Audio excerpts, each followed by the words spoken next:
نبی صلی اللہ علیہ وسلم نے فرمایا قرآن کریم میں 30 آیات پر مشتمل ایک ایسی صورت ہے جس نے ایک آدمی کے حق میں سفارش کی حتیٰ کہ اس کی بخشش ہو گئی، اور وہ صورت تبارک الذی بیدہ الملک ہے، سورۃ الملک۔ بسم اللہ الرحمن الرحیم، شروع اللہ کے نام سے جو بے انتہا مہربان نہایت رحم فرمانے والا ہے۔ تبارک الذی بیدہ الملک وہو علی کل شیء قدیر، نہایت بزرگ و برتر ہے، بہت بابرکت ہے وہ جس کے ہاتھ میں کائنات کی سلطنت ہے، ہر چیز کا مالک، ہر چیز کا بادشاہ، اور وہ ہر چیز پر قدرت بھی رکھتا ہے، یعنی ایسا بادشاہ نہیں کہ جو بے اختیار ہو، بلکہ وہ ہر ایک چیز کو اپنے کنٹرول میں رکھتا ہے، کوئی چیز اس کے اذن کے بغیر ادھر سے ادھر نہیں ہو سکتی۔ اور اس کے ساتھ ساتھ اتنا اختیار، اتنی پاور، اتنا کنٹرول رکھنے کے ساتھ ساتھ بابرکت بھی ہے، یعنی اس کی ذات سے خیر ہی خیر وابستہ ہے، اس کی رحمتوں، برکتوں، بھلائیوں کی کوئی انتہائی نہیں، کیونکہ برکت میں بڑھوتری کا معنی پایا جاتا ہے، یعنی جتنی بھی خیر بھلائی ہے وہ اس کا فیضان جو ہے وہ ہمیشہ ہمیشہ کے لیے جاری ہے۔ الذی خلق الموت والحیات لیبلوکم ایکم احسن عملا، وہ جس نے موت اور زندگی کو بنایا تاکہ تمہیں آزما کر دیکھے، تمہارا امتحان لے۔ کس بات کا امتحان؟ ایکم احسن عملا، کہ تم میں احسن عمل کون کرتا ہے۔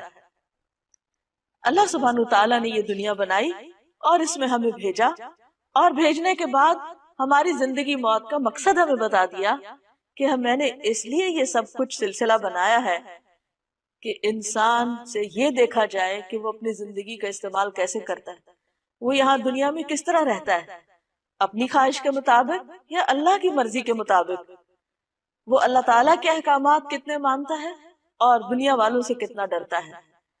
تو ہم میں سے ہر شخص کی یہ آزمائش ہو رہی ہے۔ اللہ تعالیٰ نے اس کائنات میں ایک بہت ہی بہترین جگہ، پرفیکٹ جنت کی شکل میں بنائی، وہ اتنی خوبصورت ہے کہ جس کی کوئی مثال دنیا میں ہے ہی نہیں، کوئی اس کا تصور ہی نہیں کر سکتا۔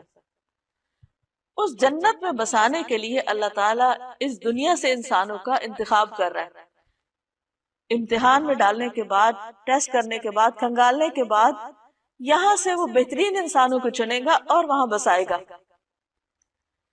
اس کے لیے کوئی کسی کے کام نہیں آئے گا، جیسے کسی دوسرے کی نیکیاں اس سے کوئی اور فائدہ نہیں اٹھائے گا، جو کرے گا وہی پائے گا، جو بوئے گا وہی کاٹے گا۔ اب یہ ہم پہ ڈیپینڈ کرتا ہے کہ ہم اس جنت میں جانے کے لیے کس قسم کے کام کرتے ہیں، کتنی محنت کرتے ہیں۔ نبی صلی اللہ علیہ وسلم نے ایک جگہ پر فرمایا کہ خبردار، اللہ کا سودا بڑا مہنگا ہے اور اللہ کا سودا جنت ہے، یعنی اگر تم اللہ سے تجارت کرنا چاہتے ہو اور اس کی جنت چاہتے ہو تو پھر اس کے لیے قربانیاں کرنی پڑے گی، وہ مفت میں نہیں ملے گی، اس کے لیے محنت کرنی ہوگی۔ اور وہ محنت کیا ہے؟ احسن عمل، بہترین کام۔ بہترین کام وہ نہیں ہوتے کہ انسان جن کو خود بہترین سمجھے، یعنی اس کی اپنی عقل کہے کہ یہ بہت اچھا یہ کر لیتے ہیں۔ مثلا اگر کسی کا دل کسی خاص کپڑا پہننے کو کر رہا ہے تو وہ کہے کہ یہ سب سے اچھا کام ہے کیونکہ میرا دل یہ چاہ رہا ہے کہ میں یہ پہنوں، تو ضروری نہیں کہ وہ اللہ تعالیٰ کو بھی پسند ہو۔ اسی طرح اگر کسی انسان کو کوئی ایسی چیز کھانے کو دل چاہ رہا ہے اور اس کی بہت زیادہ اس میں خواہش ہے تو ضروری نہیں کہ وہ اللہ سبحانہ تعالیٰ کو پسند بھی ہو سکتا ہے اللہ نے اس کو حرام کر رکھا ہو۔ اسی طرح اگر کسی کے دل میں کچھ باتیں ہیں اور وہ ان کو بولنا چاہتا ہے، کرنا چاہتا ہے، تو اس کو سوچنا پڑے گا کہ جو کچھ میں کہہ رہا ہوں یہ اللہ کو بھی پسند ہے یا نہیں۔ اسی طرح انسان اپنی مرضی سے کچھ سوچنا چاہتا ہے، کچھ اپنے دل دماغ میں اس کے خیالات ہیں اور وہ ان کو بہت انجوائے کرتا ہے، لیکن ضروری نہیں کہ وہ خیالات اللہ تعالیٰ کو بھی پسند ہوں۔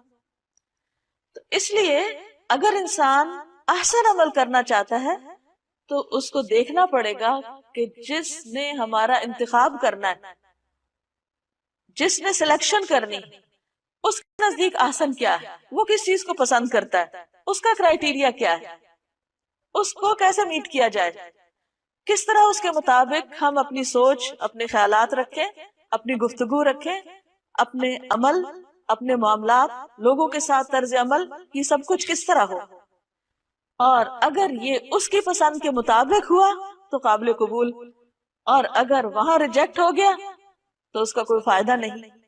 تو فرمایا اس نے موت اور زندگی کو بنایا تاکہ تمہارا امتحان لے۔ ہر شخص امتحان میں ہے، اللہ تعالیٰ اچھے یا برے ہر طرح کے حالات سے بھی انسان کو آزما رہا ہے کہ ان حالات میں انسان کرتا کیا ہے۔ مثلا انسان کے اوپر دو حالتوں میں سے ایک حالت ہوتی ہے، یا وہ بہت خوش ہوتا ہے یا وہ تکلیف میں ہوتا ہے، یا وہ بس بیچ میں ہی درمیان میں ہوتا ہے۔ اب آپ دیکھیے کہ اگر وہ خوش ہے تو اس سے دیکھا یہ جاتا ہے کہ خوشی میں یہ کرتا کیا ہے، اللہ کی رضا کے کام یا ناراضگی کے کام، اللہ کا شکر ادا کرتا ہے یا ناشکری کرتا ہے۔ اسی طرح اگر وہ تکلیف میں ہے تو پھر اس کو دیکھا جا رہا ہے، اس کا امتحان ہو رہا ہے کہ اب یہ کیا کرتا ہے، منہ سے کیا بات نکالتا ہے، لوگوں کے ساتھ کیا رویہ اختیار کرتا ہے، صبر کرتا ہے یا نہیں کرتا۔ اور اگر دو کے بیچ میں ہے، یعنی نہ بہت خوش ہے نہ بہت تکلیف میں ہے، تو اس وقت کو کس طرح استعمال کر رہا ہے، یعنی روٹین میں اپنی روزمرہ زندگی کے جو اس کو اللہ تعالیٰ نے نعمتیں دی ہیں، صحت، زندگی، مال و دولت، اولاد، وقت، جوانی، ان ساری چیزوں کو کس کام میں لگا رہا ہے؟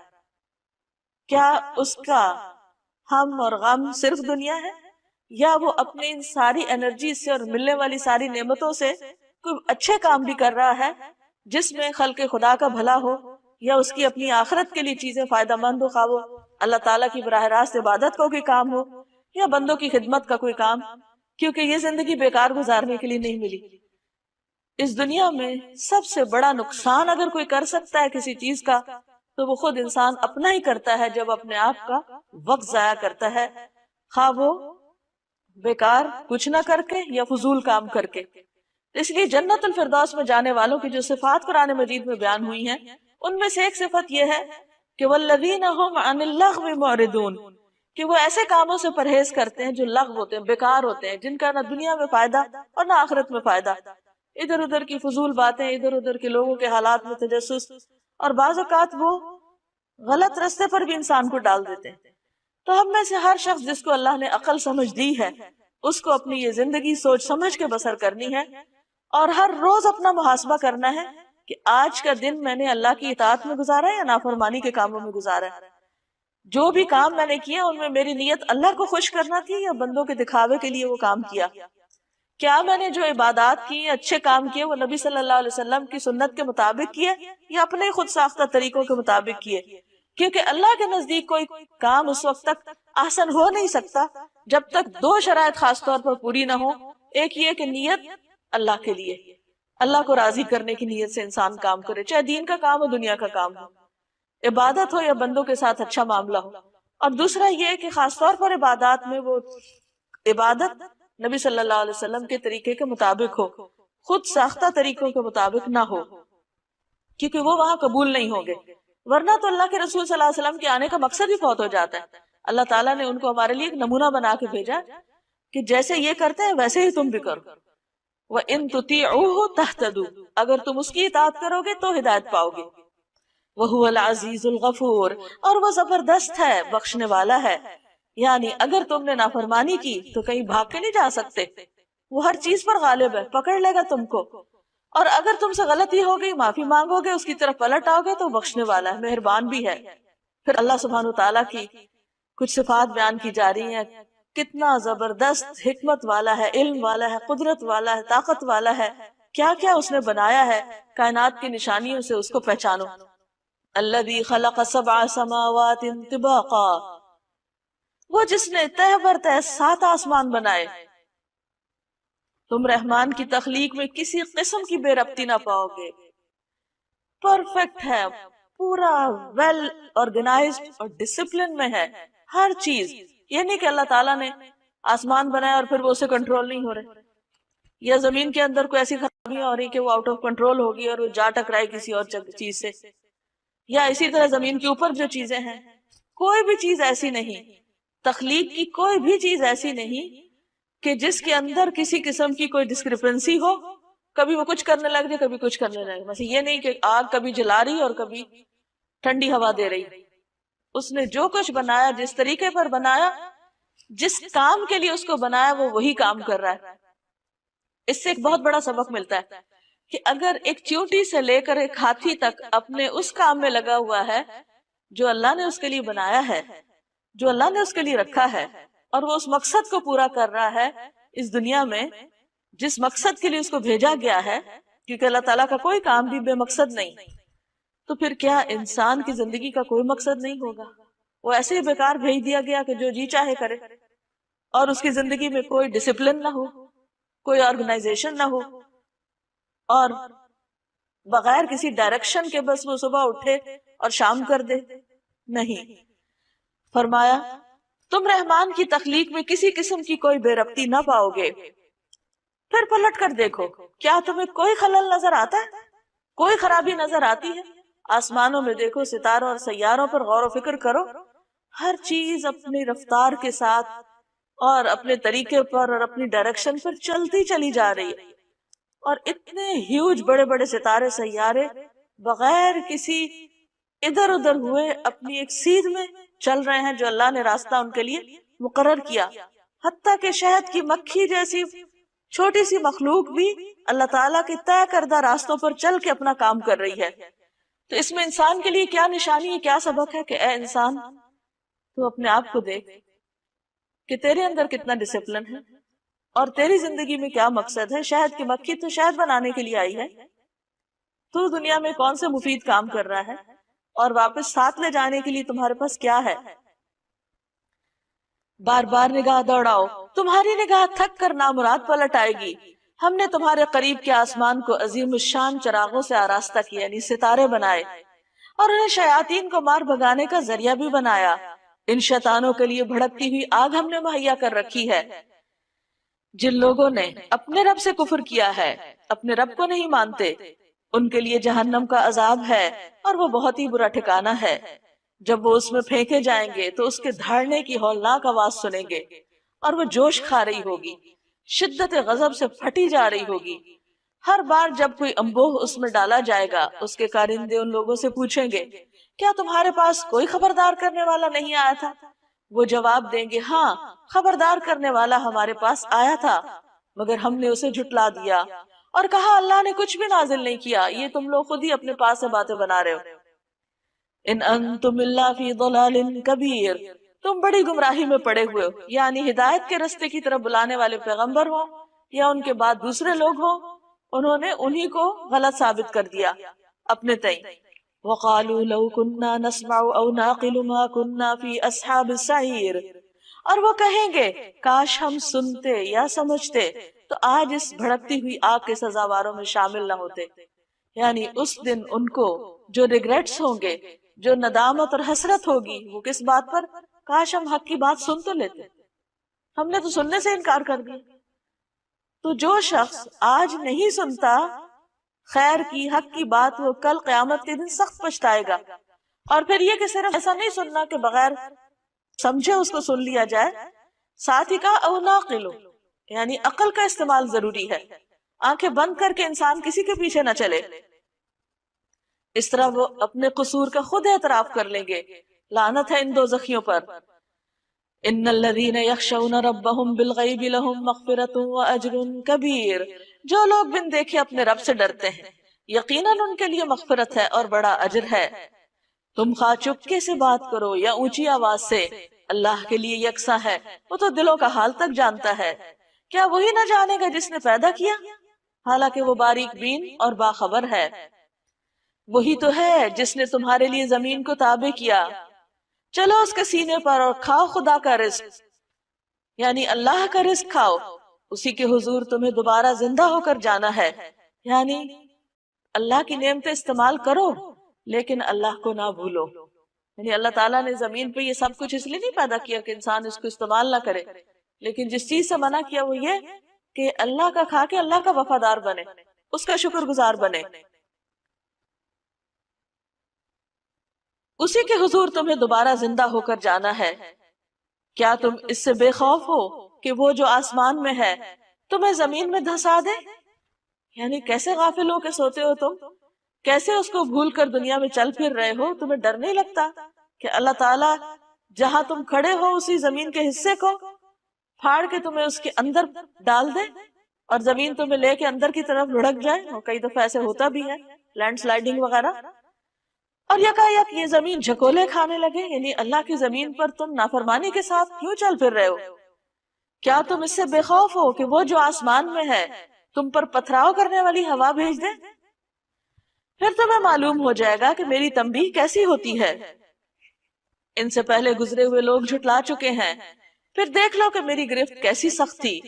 کیا یہ لوگ اپنے اوپر اڑنے والے پرندوں کو پر پھیلائے اور سکیڑتے نہیں دیکھتے؟ یعنی اللہ کی نشانیاں تو بے شمار ہیں، یعنی ایک پرندے کا ہوا میں اڑنا ایک میریکل سے کم نہیں، لیکن تم غور ہی نہیں کرتے، اس کو فار گرانٹیڈ لیتے ہو کہ بس ہاں ٹھیک ہے اللہ نے بنا دیا، اڑ رہے ہیں وہ۔ اس میں بہت بڑا سبق ہے تمہارے لیے، انہیں غور سے دیکھو، شعوری طور پر دیکھو۔ رحمان کے سوا کوئی نہیں جو انہیں تھامے ہوئے ہو، یعنی جو ایک پرندہ بھی اڑ رہا ہے تو اللہ کی حفاظت میں اڑ رہا ہے۔ اللہ نے اس کو ایسا جسم دیا، ایسی ہڈیاں دی کھوکھلی، ایسے پر دیے، اس شیپ کا بنایا کہ وہ اڑ سکے۔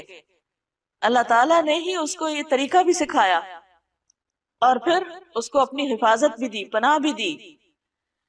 وہی ہر چیز کا نگہبان ہے، یعنی جو پرندوں کی حفاظت کر رہا ہے وہی باقی ہر چیز کی حفاظت کرتا ہے۔ بتاؤ آخر وہ کون سا لشکر تمہارے پاس ہے جو رحمان کے مقابلے میں تمہاری مدد کر سکتا ہو؟ حقیقت یہ ہے کہ یہ منکرین دھوکے میں پڑے ہوئے ہیں۔ یا پھر بتاؤ کون ہے جو تمہیں رزق دے سکتا ہے؟ اگر رحمان اپنا رزق روک لے تو پھر اس کا رزق پا کر اس کا شکر کیوں نہیں ادا کرتے؟ دراصل یہ لوگ سرکشی اور حق سے گریز پر اڑے ہوئے ہیں۔ بھلا سوچو جو شخص منہ اندھائے چل رہا ہو، یعنی بغیر سوچے سمجھے بس ایک روٹین کی لائف گزار رہا ہو، وہ زیادہ صحیح راہ پانے والا ہے، یا وہ جو سر اٹھائے سیدھا ایک ہموار سڑک پر چل رہا ہو، یعنی اپنا راستہ خود اپنی آنکھوں سے دیکھ کر اسٹریٹ پاتھ پر ہو؟ ان سے کہو اللہ ہی ہے جس نے تمہیں پیدا کیا، تم کو سننے اور دیکھنے کی طاقتیں دی، سوچنے سمجھنے والے دل دیے، مگر تم کم ہی شکر ادا کرتے ہو۔ یعنی اللہ نے تمہیں جانوروں کی طرح پیدا نہیں کیا، عقل سمجھ دے کے کیا، لیکن تم کیا صرف جانوروں کی سطح پر زندگی بسر کرو گے کہ جس طرح وہ صرف اپنی خواہشات کی بنا پہ جیتے، کھاتے ہیں، پیتے ہیں، چلتے پھرتے ہیں اور بچے پیدا کرتے اور بات ختم؟ تم بھی ایسی زندگی بسر کرو گے؟ نہیں، اللہ نے تمہیں اپنی عبادت کے لیے پیدا کیا۔ وہ تو اپنی ان بیسک نیڈز کے ساتھ ساتھ اللہ کا ذکر بھی کرتے رہتے ہیں، تو انسان کیا تو اسی غفلت میں پڑا رہے گا؟ ان سے کہو اللہ ہی ہے جس نے تمہیں زمین میں پھیلایا ہے اور اسی کی طرف سمیٹے جاؤ گے۔ یہ کہتے ہیں اگر تم سچے ہو تو بتاؤ یہ وعدہ کب پورا ہوگا، یعنی قیامت کا یا پھر عذاب کا؟ کہو اس کا علم تو اللہ کے پاس ہے، میں تو بس صاف صاف خبردار کر دینے والا ہوں۔ پھر جب یہ اس چیز کو قریب دیکھ لیں گے تو ان سب لوگوں کے چہرے بگڑ جائیں گے جنہوں نے انکار کیا، یعنی آخرت کا عذاب دیکھتے ہی ان کی حالت خراب ہو جائے گی، اور اس وقت ان سے کہا جائے گا یہی ہے وہ چیز جس کے لیے تم تقاضا کر رہے تھے۔ ان سے کہو کبھی تم نے یہ بھی سوچا کہ اللہ خواہ مجھے اور میرے ساتھیوں کو ہلاک کر دے یا ہم پر رحم کرے، کافروں کو دردناک عذاب سے کون بچا لے گا؟